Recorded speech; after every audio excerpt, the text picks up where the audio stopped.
Ladies and gentlemen, my name is David Sallee. I am part of the Oregon Jugglers Club, and today I have the proud privilege to present to you some very interesting and some impossible to verify facts about William Shakespeare. It turns out that young William Shakespeare had two passions in life, not only his writing and his prose, but also something that is very dear to my heart. William Shakespeare was a juggler.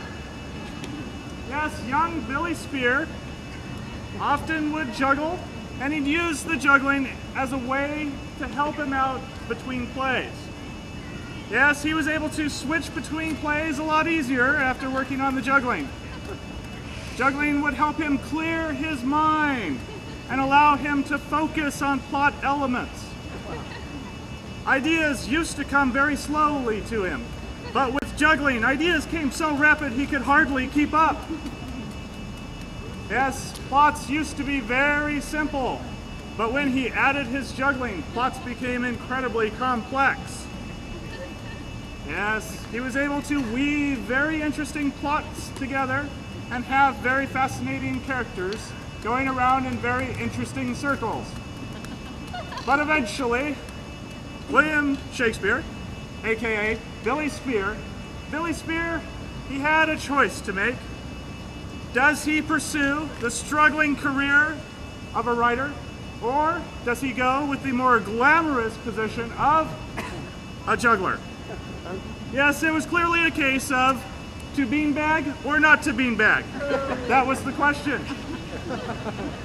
A talent show allowed Billy Spear to explore his juggling talent.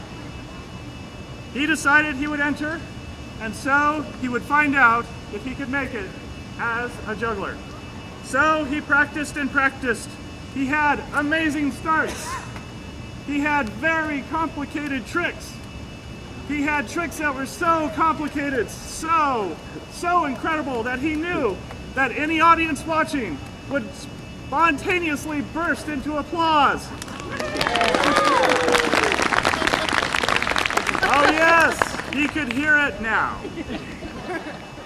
So the date of the show came, and he packed up his stuff, and he went to the show.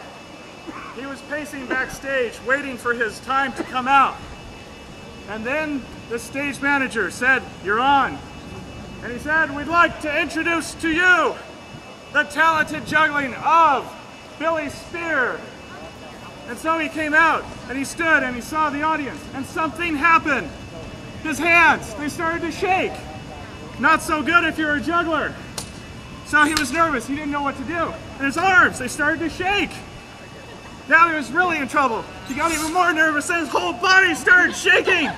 He was out of control. He didn't know what to do.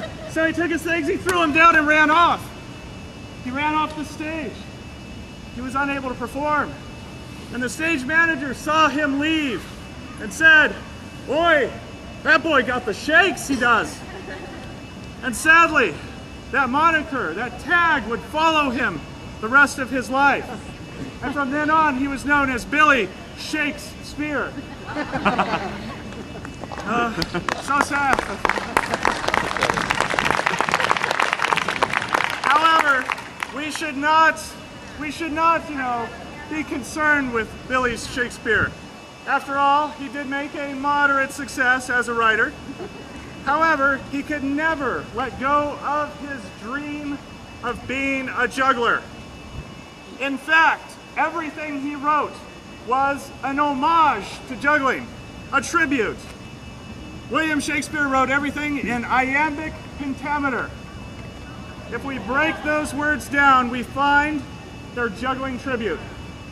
Iambic means to manipulate. Pentameter is made of two parts, penta meaning 5, and meter, which comes from meteor, which means small rocks that fall from sky. So we put these together, and of course we have to manipulate 5 small rocks that fall from sky. That is iambic pentameter. And that is also William Shakespeare's crowning achievement with juggling. Yes, he was able to keep 5 small rocks that fall from sky from hitting the ground, all at the same time. So, when you watch the play this evening, and you hear the actors speaking in iambic pentameter, now you know where that came from and what that's for.